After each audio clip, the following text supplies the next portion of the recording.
Right, it's Thursday, the 13th of December. I had to look down at my laptop there to check what date it was. What day? What day, yeah. And the latest update on the van is that the van has had its door panel trim thing repaired. Hopefully it's had its habitation service by now. I haven't heard from Todd's yet, but be doing the habitation service today, and on Monday they'll be doing the service. So hopefully what service? The van, the vehicle service, and the MOT. Yeah. And the MOT, and yes. So I'll go with a huge wad of cash and empty the bank account out on Monday. Yeah. And hopefully get it sorted, ready for our little trip to Moffat. So looking forward to that. It's that time of year, certainly because we haven't got a motorhome to film, that we've got to sort of stage where we're doing videos that don't involve a motorhome. Because we just got an empty drive just with got a little car empty, tiny little car on a huge drive, isn't it? Yeah, So what we wanted to do today was talk a little bit about how we get prepared for packing, which seems really appropriate because we've got loads of packing to do. And unpacking. And repacking. And repacking, yeah. And of course the thing that always happens when you pack, unpack and repack is you forget something. Yeah. You forget the bran flakes, I forget my toothbrush, I've forgotten my wallet. I drove all the way to Shrewsbury once and forgot my wallet. Yeah. And that wasn't a good idea. It was a 50-mile round trip. So we've revived something we did right in the early days when we started going to cottages in the motorhome. It was having a packing list. And a few people have asked us about packing lists. So to be honest, we hadn't used a packing list. And Jenny's convinced me that a packing list is a really good idea. Well, it's particularly at the moment because we're getting the loan of the Bailey, aren't we? And obviously we're going away to Moffat in our own motorhome. We're then coming back, then we've got to unpack our motorhome, and we've got to put things in the Bailey.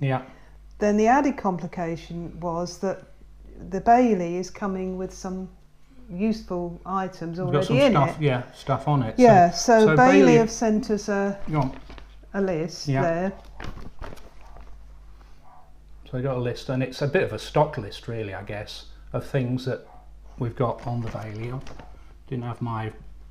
Just checking it didn't have my address on there. No. So I mean, basically they're providing a leisure battery, gas bottle, gas spanner, levelling ramps, emergency bulb and fuse kit, paperwork pack in a blue bag, a pump, a Mainsley, toilet chemicals and some diesel. Right. So that got me thinking, well, when we come to unpack our van, we then need to know what's in the Bailey on our packing list so that we don't try and pack our own copy of it.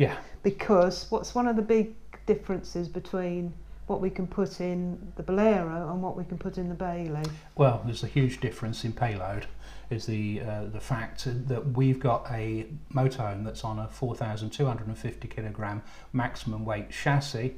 The Bailey is on a 3,500 kilogram maximum weight chassis. Now I know newer motorhomes are a lot lighter, but the difference in payload with our Bolero, we've got 952 kilograms, if I remember correctly.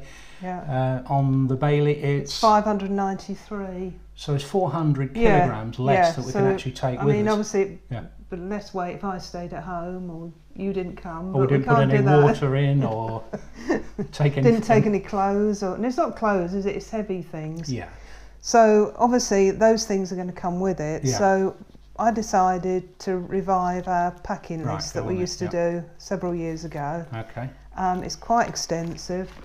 So this is the packing list, and it's got most of the things that we think that we've got already in the motorhome, that when we leave it on the drive stay in the motorhome, don't they? So a lot of them do. A lot of them, apart from food and clothes, really. And Poppy's stuff. So Jenny's broken this down into categories. Let's just see if you can see that. And various sort of categories. I think at the top it's got, let me have a look, food, then it's got clothes, and then it's got habitation equipment. So it's a great big long list. It's on several pages. Then it goes on to kitchen equipment. There's a load for habitation equipment. There's still more there. Yeah, so habitation equipment. Amazing, really. It's really difficult to read backwards. I've got the screen down here. Yeah. Toiletries, kitchen equipment. We've got vehicle equipment. So that's the sort of things that you need in the car. Examples would be grip mats, jump leads, tow rope. I hope we don't need a tow rope. Actually, tow rope is interesting because we've got a tow rope for a car. That will break at the first sign of trying to tug a motorhome. Well, that's what you told me, that to have a tow rope, we need a 4-ton tow rope, which we obviously haven't got. Yeah, so we need a sort of tow rope that are used for recovering off-road vehicles. Yeah, yeah. Tyre compressor, those sort of things.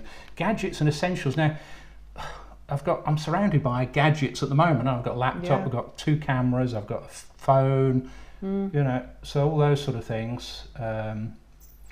Dash cams, satellite. We take the Skybox with us. Because we won't be able to do that with the Bailey, will we? We're going to have satellite on it. One thing we'll need to pack for the Blarer, not pack for the Bailey. So I think somehow this is essential at the moment. Yeah, if we're going to go off without something. Yeah. Yeah. So what did you do? What did I do? Yeah. So how do we know what we've got to pack? Well, how do we know what we've got to pack? Well, what I used to do is print out this list. Yeah. Go through it on my database. Yeah. And tick off things that we've packed or we've decided not to take. Okay. And then I'd produce a list at the end of the outstanding items that we need to pack. Right. And I've done a rough example of what it used to look like. So this would be like the final morning, and it would normally be things like Poppy's food, your breakfast cereal, which you always forget. Yeah. Coats, we once famously went without coats, didn't we? And obviously toiletries that we're using up until we go. Yeah. Gadgets and essentials is the vital one, because those are things we need these whilst we're filming in here, and need them when we're. Well, yeah. And you always want to charge them up, don't you, before we go? Yeah. So therefore, if we don't have this list on the morning, we could easily forget they're in the other room charging. Which we have done. And we've suddenly thought, oh no. Yeah. My brain's like a sieve, but at the best of times. But the thing is, with the motorhome, you've got an awful lot of stuff that you take with us. I mean, however much you think you've got in there, there's stuff you need to take with you. Certainly when you're filming. So how do you do it? How do I do it? Right, would you want to fire up my Shall we get your database? We'll have a look at this then. Just bear with me, because I should have started this before. So we use something called Microsoft Access.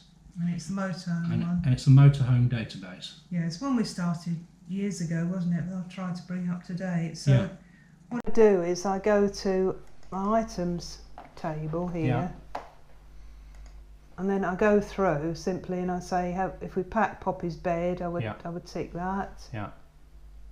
Mouse is jumping about. If I packed ear wipes or something like that, I'd tick that. So then when I do this outstanding list, and I used to sometimes do it during the day, if we pack something, and I'd print it out again so we know what else we've got left to pack. Yeah. And when you'd start it, when you're trying to put everything in there, you could easily forget something. Yeah. Cereals, in case we forgot them, I'd tick that. Yeah. Sometimes we put bread in the freezer, don't we? Yeah, and the night before, sort of thing. Yeah, so that in the morning we end up with just a simple list, and sometimes they only had 2 things on it, like coats and Poppy's food and coats and dogs or something. Something like that. Yeah. So that was the last thing before we left. I just checked, have we got that? Yeah, great. Okay. Yeah, so then after I've done this, after I've ticked the things off, then I run my report, outstanding items to pack, and that would produce that report we just saw back then. Okay. So that's your outstanding items report. Yeah. So this is a quick look really at your database. I mean, we use the database for other things at the moment, but I don't think we'll talk about that today. No. I really just wanted to give you an idea how we do our packing list. Now, if you're not familiar with Microsoft Access, then you probably wouldn't be able to do this. And I can see the questions in the comments now. It'll be, well, I can visualise them because we had it before when you mentioned your database. Yeah. So the question would be, can we have a copy of your database? Yeah, and the problem with that is that obviously I've just simply designed it so that I can use it. Yeah.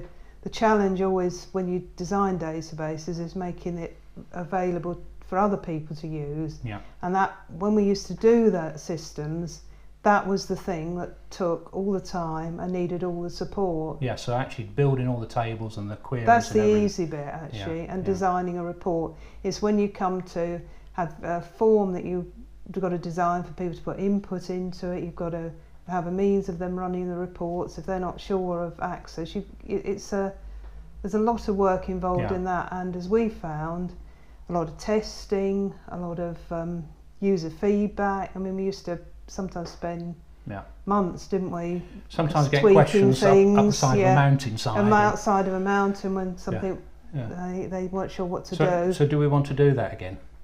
No. I mean, I'm enjoying doing the databases myself without the pressure of somebody's going to want to use this. So I've got to write a manual, got to write a help file. I mean, I used to do all that sort of thing on top of, designing it. Yeah. Okay. So what are the alternatives to using Microsoft Access? I suppose you could just simply do a spreadsheet of them. The beauty of a database always is that you can change existing records easily, you can find them, and you can add to it, and then your report just comes out how you designed it with extra records in there. So if you're at all IT literate, it's always worth having a look at databases. Database is a lot easier to use once you've set it all up, and you can put in rules there and you can tick things off quite easily. Well, I mean, do you remember we used to always have this with people? They used to say, why don't we just do a spreadsheet? People often said they could do their accounts on spreadsheets. And then somebody famously highlighted a load of rows in a spreadsheet and deleted them, didn't they? Yeah.